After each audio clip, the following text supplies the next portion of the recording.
Okay, so we had this example, all right? Now, what we're going to do is, wait, right? Recording?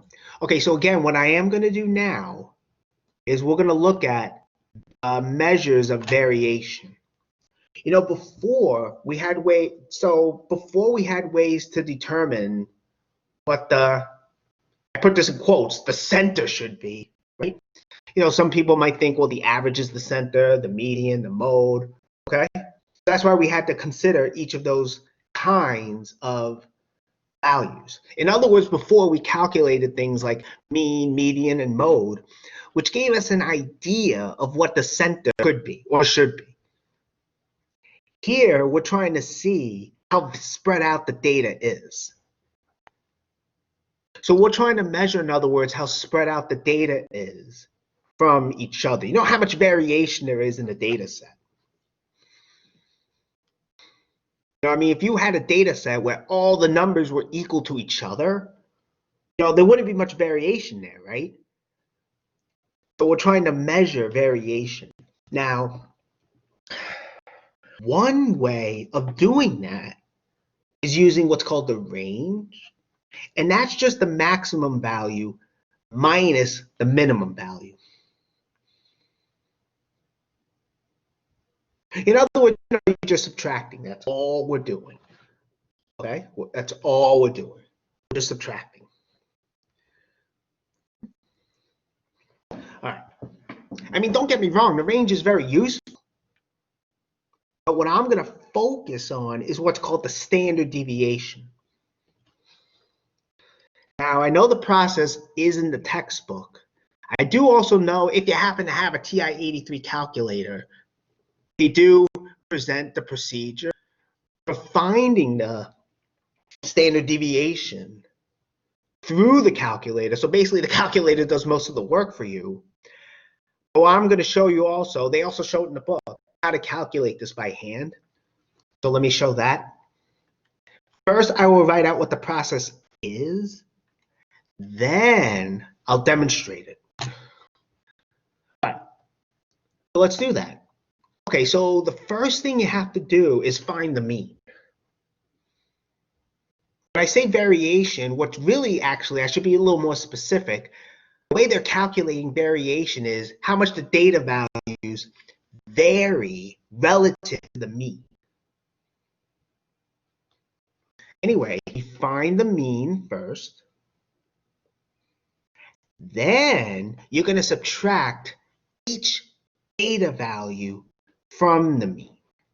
The way I think that's backwards. Although I know here's actually it's backwards. Subtract the mean from each data value. Although you'll see it actually doesn't matter, which is nice.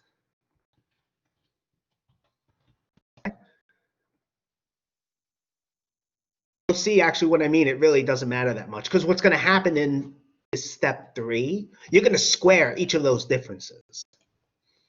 I'll explain that shortly, don't worry. But again, you subtract the mean from each data value. You square each of those differences. You add up the squares, okay? That in step 3, you're going to have a bunch of these squares. You know, you're going to have this squared, this different squared. You're going to add them all up. Now, n here is how many data values you have. You're either going to divide that sum from step 4 by n or n minus 1. If it's sample data you have, you're dividing by n minus 1. But if it's data that represents the entire population, then it's going to be n. So again, let me say that again. If the data you have, right, if it's the entire population, you divide by n. If it's just the sample, you divide by n minus 1. Now, why is there this difference? I honestly have no idea. My guess is that they want the sample standard deviation to be bigger than the standard deviation for the whole population. You know, if you divide by something smaller, the bigger the number is going to be. And then you take the square root. So yes, you're probably going to want to use a calculator for this. Also, let me say this. This will appear actually in the next slide. If you stop once you completed step 5, you actually have calculated what's called the variance. So let me just say that. The variance is actually what you get after step 5, before you take the square root, in other words. I mean, square roots, I think, can be a little bit, not nasty, but they can be tedious theoretically. So the variance is useful. What's annoying, though, with the variance is the units are not the same as the units for the data. You know, the data might be, for instance, I don't know, you might be measuring length. And the data values might be meters or miles. Well, then the variance is going to be in square miles. But the standard deviation will be the same, will have the same units as the data values. You know, it's just something I wanted to point out. I don't think they focus on the variance too much. I think it's more of a theoretical thing, but I felt better pointing it out. And there's also, if you divide by n, you have population variance. If you, if you have, let me say that again. If you have all the population data in this process, what you're calculating is population variance. You know, you're dividing by n. But if it's just a sample, you have the sample variance. Just something I wanted to point out. All right. And also, this is a convention the book takes. But unless was stated otherwise, the data we're given is going to be sample data. So you'll have examples like you'll see shortly. You know, find the standard deviation of this data set. But unless they tell you otherwise, you can assume that data is sampled.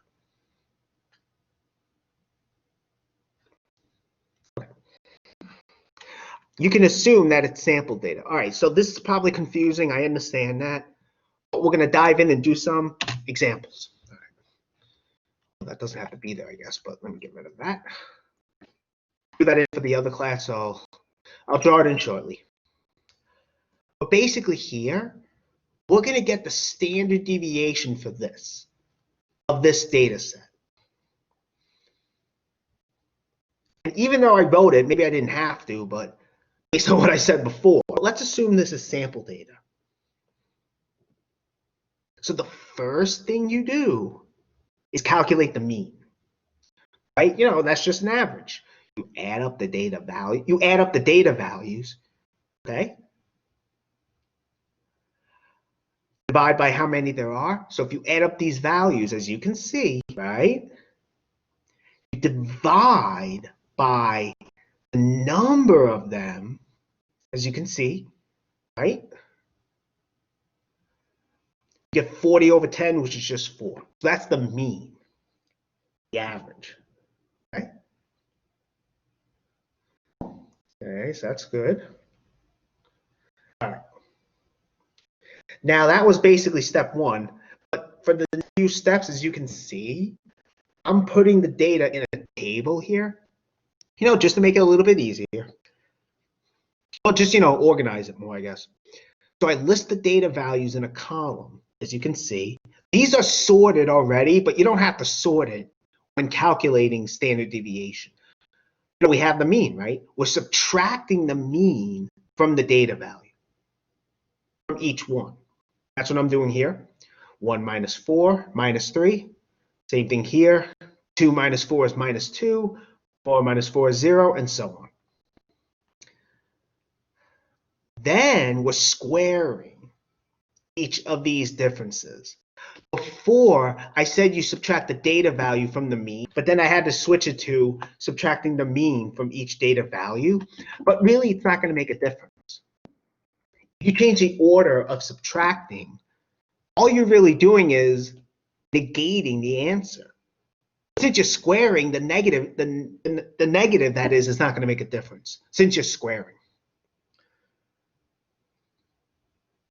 So from here, we have minus 3 squared.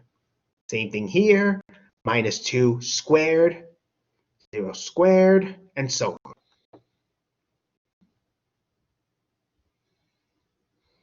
Right?